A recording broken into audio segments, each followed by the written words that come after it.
like to start with a little bit of theory. I won't do too much, but it gets interesting.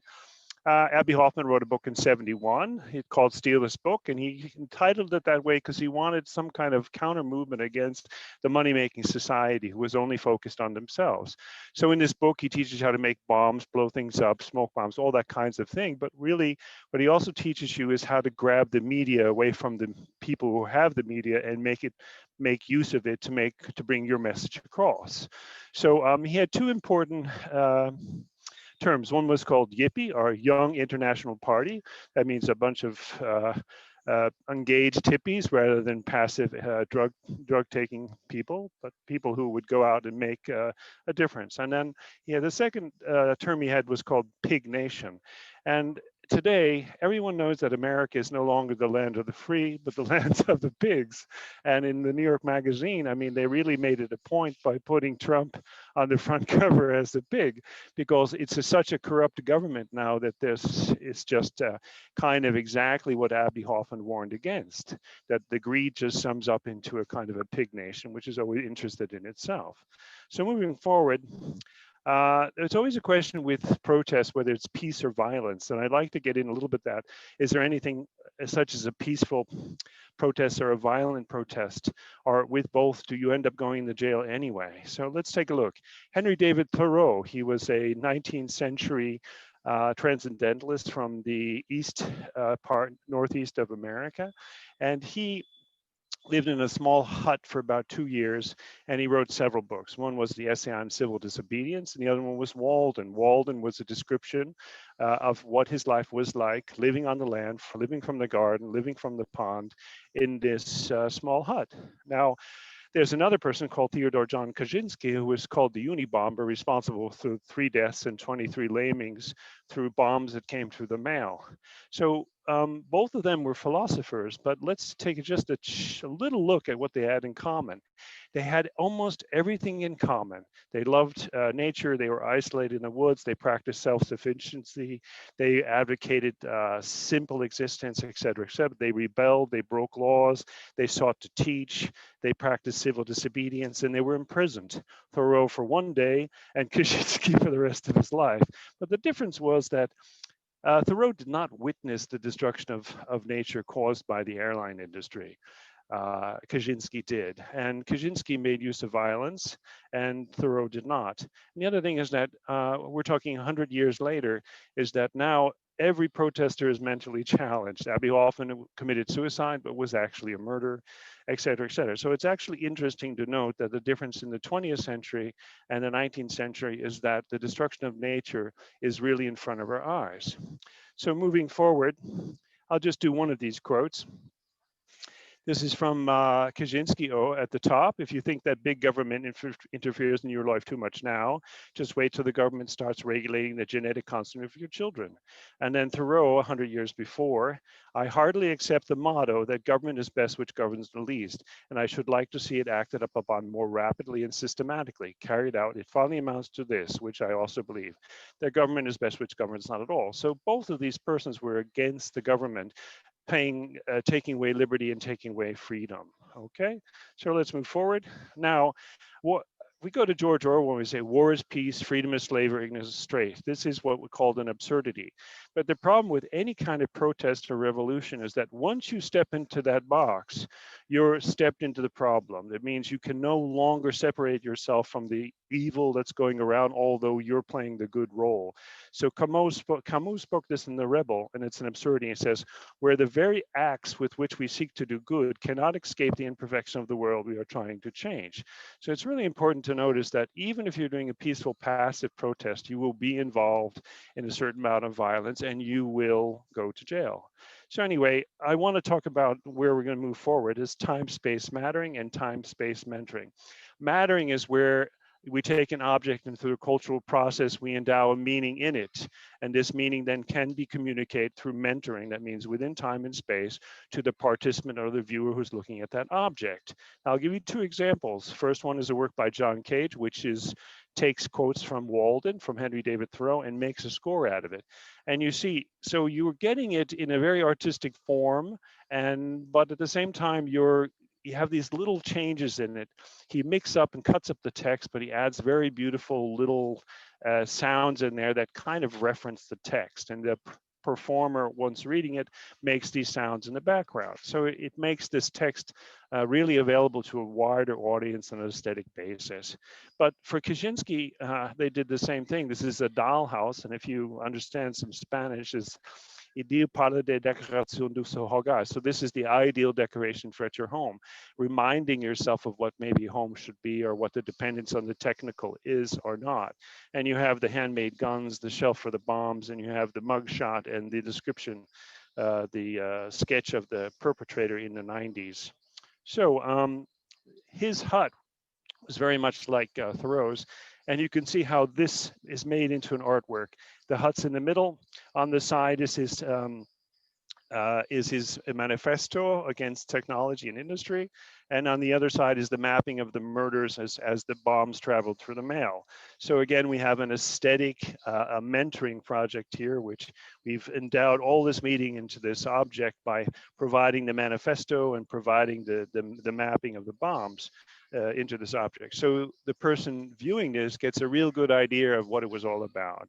So let's move from the physical into the virtual. Now, first of all, SMS. SMS is an old technology. You just send a text, but it can be used in a really interesting way if we combine it with what's called flash mobbing or smart mobbing. Basically, you'd get a text and it would give you some information. Here we have some information about firearms and deaths. So this gets sent out and there was a meeting place and there's an action, what you're supposed to do.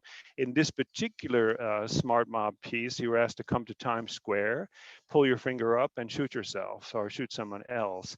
And then once you were lying on the ground, you would be traced with chalk, giving a kind of a memory or a kind of monument to this whole gun control thing. And here's an example of it. This is a shot of that piece. And it's very effective, and it's middle of Times Square. So you have hundreds of people getting this text, and the information is available right there for the public. So that's the way to use SMS in kind of a virtual protest. There was no permission, but again, this goes above the law because once you just showed up there and bang, it was over in a few minutes, and it takes a little bit more time for the right people to arrive to kick you out and arrest you. So let's go to Twitter, and this gets interesting because IYY, the Chinese artist, he created a Twitter storm in China. He's been blocked from Twitter and Facebook and all the other social media platforms from the Chinese government.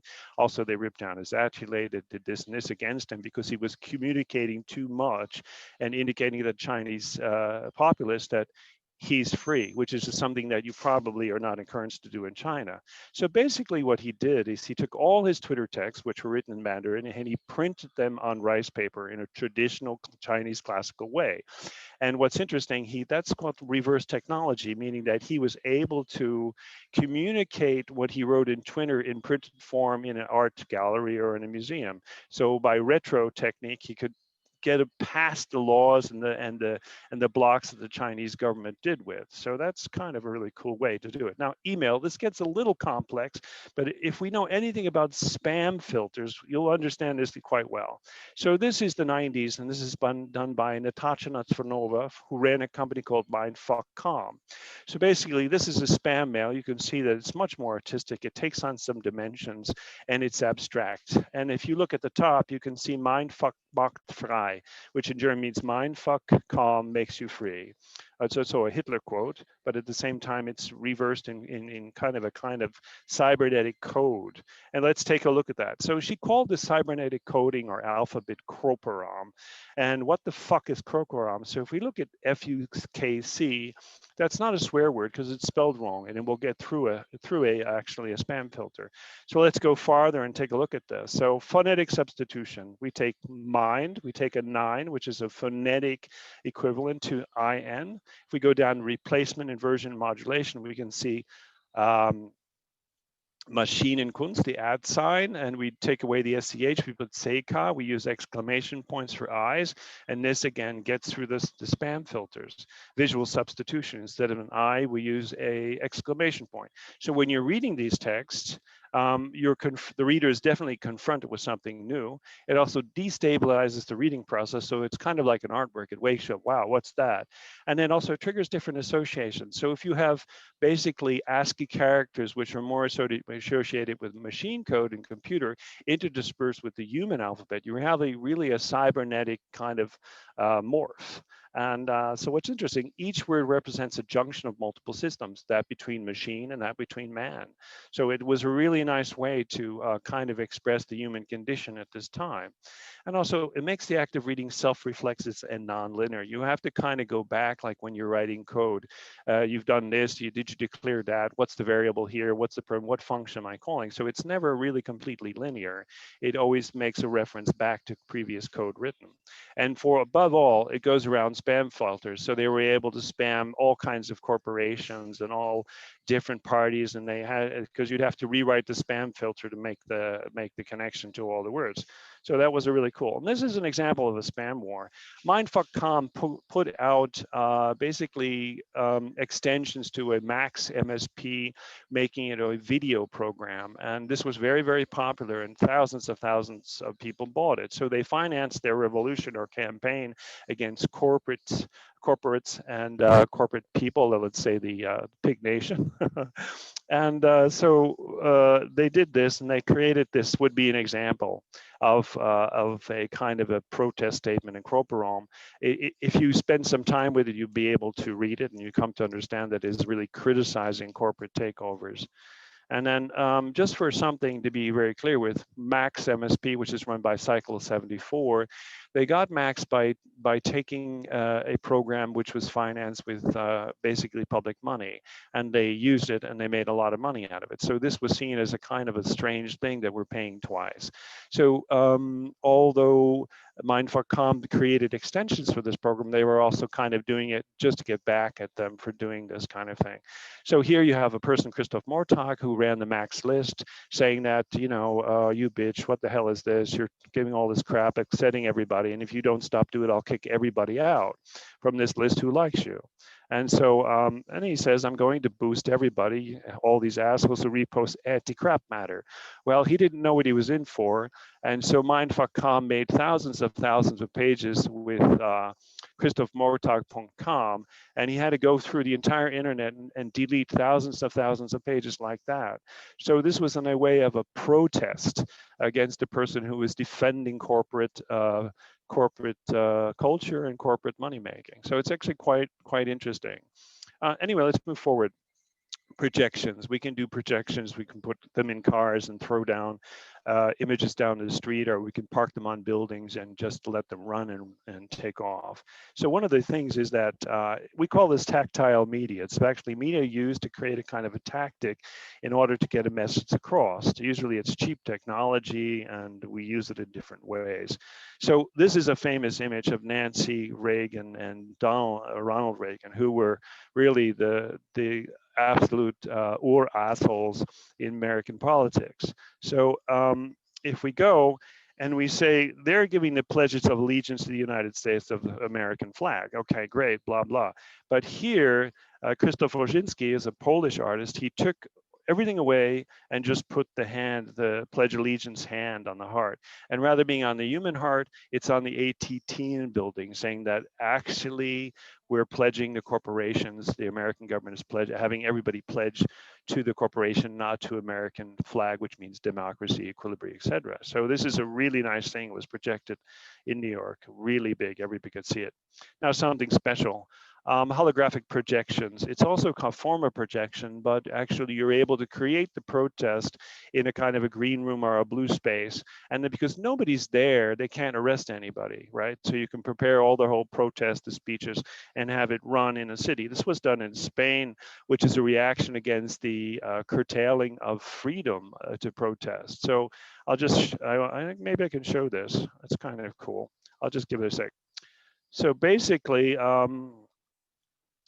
it's a protest that's done virtually. They create the signs all in a studio setting, create a blue room. They set it up outside with portable equipment.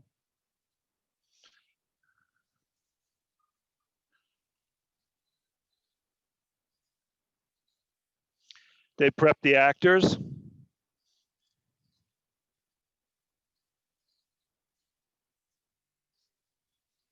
And here it comes. So basically they line up on the street. There's a system of projectors and they really do it in open space.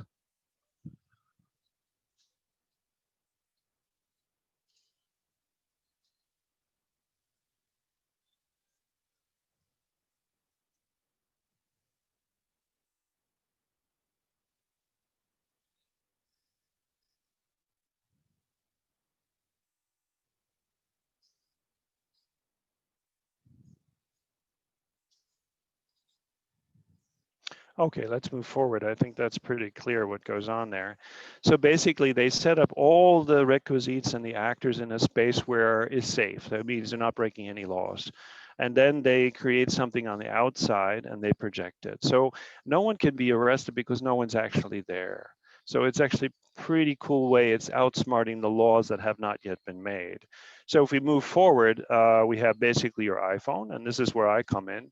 It's called cultural jamming. It means we're able to disrupt the media in a public setting, which includes a gallery, you know, a mall or a museum. So basically cultural jamming. Let's take a look at this. I created a campaign in Hanover, Germany, where I threatened the museums that if they didn't include me in their exhibitions and my friends, I would cause them problems and install the work anyway. And some of them believed me, some of them didn't, but it came true. So here we have on the outside of the Kessner-Gesellschaft, we have a huge banner for their next exhibition. So what I did is I took a bunch of people and actors and went into the museum and I made photos of you know, kind of twin look, because that was the idea of the exhibition. So I photographed them, and by creating an app that when it recognized another image, it would overlay mine. So I was able to go into the museum and overlay all of the images that they had on the display with my own work. So this was really fun, and the QR code was right on the door, so you could just QR in and walk in. And so you could go through the entire museum and not see a single work that they wanted to display, only the works that I wanted you to see. So we move forward, let's go into three-dimensional of augmented reality. This was basically the threat of the letter. I sent them and I said, hey, if you don't do this, I will spam you, I will create pranks in your museum, I will occupy your museum with satellite arts. And what was really nice is there was a lot of conversations between me and directors. And the biggest problem for artists is they just don't get into these ivory towers because curators block them. It's a limited amount of people who are allowed to exhibit. And I really think this is really full of shit, right? Everybody's creative, and certainly more than 10 people in the entire world. So put a stop to it. Create something where they're going to have to think twice, and they did. So we had 5 major museums taking our works, and we also had to make a deal. We had to give workshop for kids, but we taught kids how to do it. This is a famous work by Roman Siegner, and the idea was to kind of make it our own. So I took a group of kids and I taught them how to iJack stuff. We wrote apps together, and they created the art. So when you went into this exhibition, you could look at it, and these kids' stuff would be floating around. So we reinvented, we retooled this piece. And then, of course, we started getting into different technologies. We had one app, we started using 3D scanning. So this is, again, Roman Siegner. And we came with the kids, and we made 3D scans in different poses, kind of making fun of the art, but at the same time adding to it in a very aesthetic way. So you can see this is what we got out of it. You know, we placed it in the city. Again, you just have to scan in, QR in, and you get these sculptures you could walk around. Here's another one, which is quite beautiful. You can see that the scanning is now low res, but it adds a lot to it. So well, there was another way to iJack that one. Now let's keep on going into physical space. Okay, physical occupation and virtual occupation. Physical occupation is that you know it. You just show up there like this. Here's a very Fridays for Future from Greta. She just gets all these kids to skip school on Friday, make a sign and go and make a point. So this is physical. Now, also you have Extinction Rebellion, who made it more kind of an aesthetic approach and did this kind of a thing. So there's different ways to do it on a high aesthetic level or a lower level. Okay, but this is me in a city where I created a kind of walk of Hollywood stars. Is that everybody is a star, and everybody can exhibit. At least if you had an artwork. So we actually used quite a bit of famous artists, and we created a Hollywood walk. And all you had to do is scan in right there, and this huge artwork would open up, which would make a kind of environment point, a political point, or a social point. And here you have. We also took monuments and we pasted stuff over it. So we iJacked all of the monuments in the cities. So you'd have to QR code in and you get the information. So it's another way to do it. It's another physical occupation, but it's also virtual at the same time. So you'd see if you scanned in, you'd get an artwork in front of you, which was connected to the lab, but you could be free running around.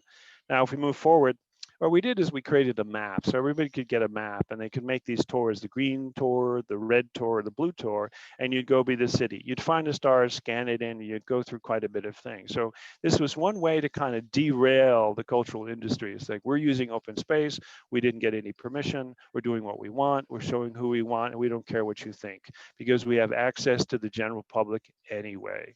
So no advertisement, no marketing, nothing, just be there and give stuff away. Of course, we had free drinks, which was nice. Okay, so this is one of those works. This is called We Are Butterflies.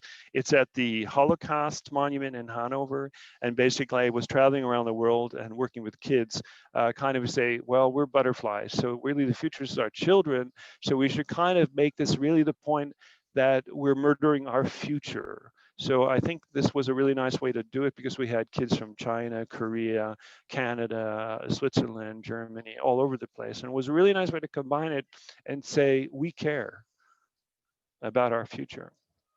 This is called Ascension of Cod from the New York artist Will Pappenheimer. And basically, through overfishing in the East Coast, place where Thoreau was, there's basically hardly any fish left to eat. So these are extending towards heaven because it's towards extinction.